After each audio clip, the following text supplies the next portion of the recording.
Yo, what's going on, guys? Welcome back to the channel. Today we're talking about Dricus Du Plessis and how can he beat Israel Adesanya. Is he the guy that can cause issues for Israel Adesanya? And I think we're going to talk about it for a little while today. After coming off the victory of Robert Whittaker, I talked a lot about the controversy and with his coach talking about and all these things, which we're not really going to get into because it's, I guess, it's an opinion thing and not a lot of people see it. It is what it is, whatever. Here today we're talking about, can Dricus Du Plessis beat Israel Adesanya? And here's how. When you look at Dricus Du Plessis and what he's been able to do in his kind of not long, crazy career, he's won 8 in a row. He's 20-2. He's only 29 years old, which seems a little crazy. Both of his losses are finishes, but he's 6-0 in the UFC. So, and again, his last one was his toughest one, which he didn't look good against Brunson. He had moments where he didn't look good against Till. He had moments where he didn't look good against Brad Tavares. Nobody expected him to, whether you thought he was going to win or not, you didn't expect him to be patient against Robert Whittaker. You thought his chaotic, crazy style maybe could catch Robert Whittaker. You didn't expect a patient, calm, poise Dricus Du Plessis. That's not what you expected. He has one of his losses is Roberto Soldic, however you say that, and Gareth McClellan, which again he started fighting in 2013.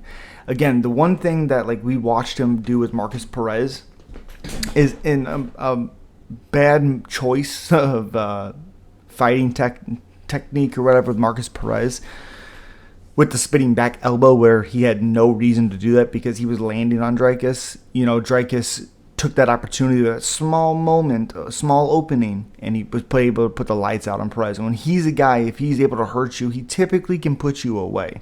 Trevin Giles, weird fight. Giles' weird, awkward style, and Dricus Du Plessis finds a way to win that fight. Finds a way to be creative, to find the chin of Giles, because Giles, he fights like this a little bit, and he fights like awkward with his hands out, and it's like this, moves like a snake or whatever. So he was able to find the chin of him. Was supposed to fight Chris Curtis, was supposed to fight Anthony Hernandez, was supposed to fight Kelvin Gastelum. Those are all fun fights, and fights that I'm very curious on how they would have won, because Chris Curtis has a good gas tank. Kelvin Gastelum has a really, really good gas tank. Anthony Hernandez may have the best gas tank out of all of them, and I'm very curious on that. And one that doesn't get talked about that he was supposed to fight was Andre Muniz. He was supposed to fight Muniz, and I'm very curious on how that fight would have went, because a grappler like Muniz and a kind of grappler like Du Plessis, he's pretty good on the ground. I'm curious to see how those 4 fights would have went. Either way, he fights Brad Tavares.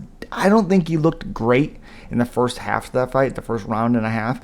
But as Tavares started to get a little bit more tired, and Du Plessis was able to catch his second wind, he was able to turn it around, make it a war, and hurt Brad Tavares multitude of times. Almost get him out of there, but still win a decision.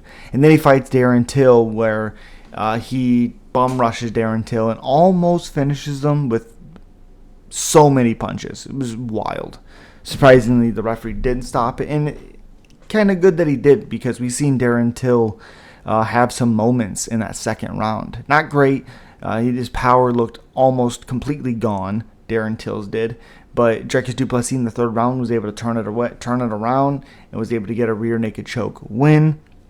Again, and then he fights Derek Brunson, and he didn't have a whole lot of success in that first round against Derek Brunson. Brunson was able to throw him down on the ground, get on top of him. Second round comes, and it's kind of the same thing. It's not a whole lot of success until Brunson starts getting tired.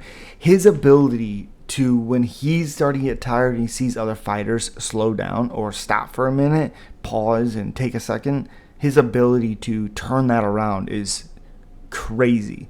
Robert Whittaker is probably winning the first round until he gets slammed, and big cut opened for Whittaker because Du Plessis elbowed him.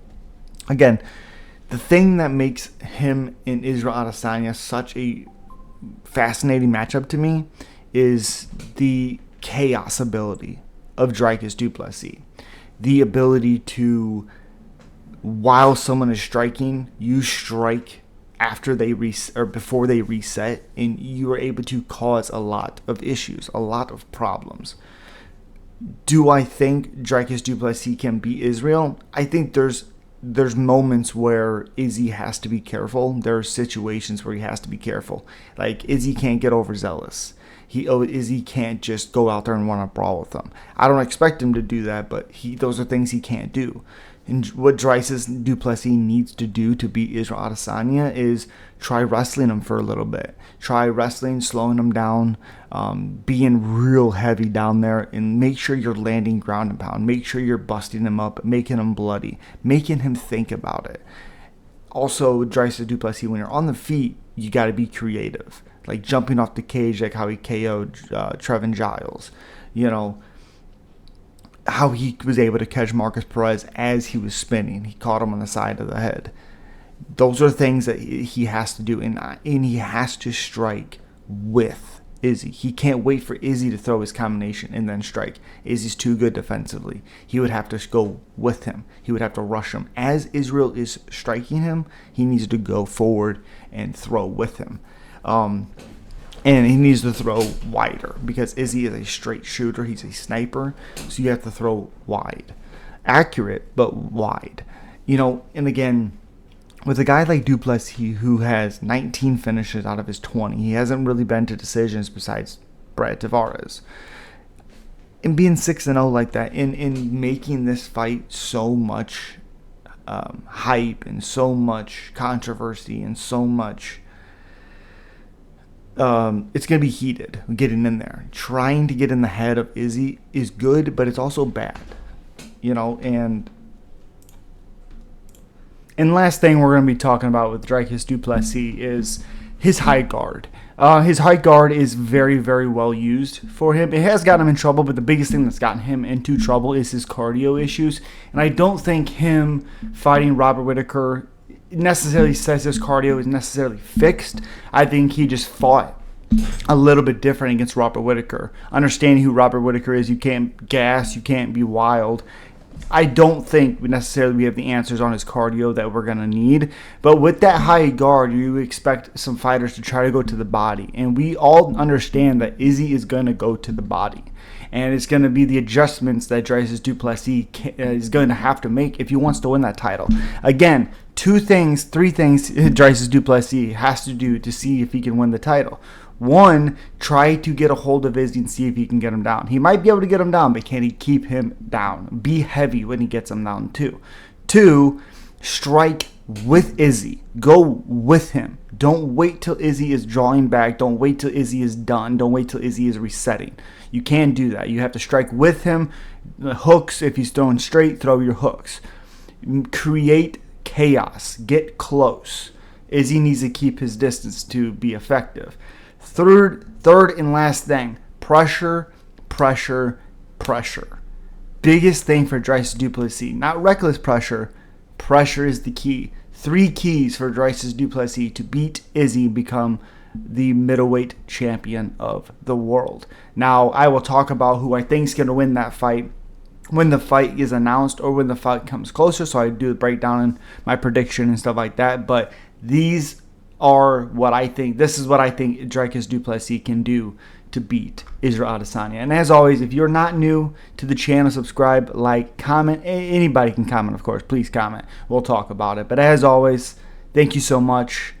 On the road to whatever comes. Thank you guys so much. Have a great day. Peace.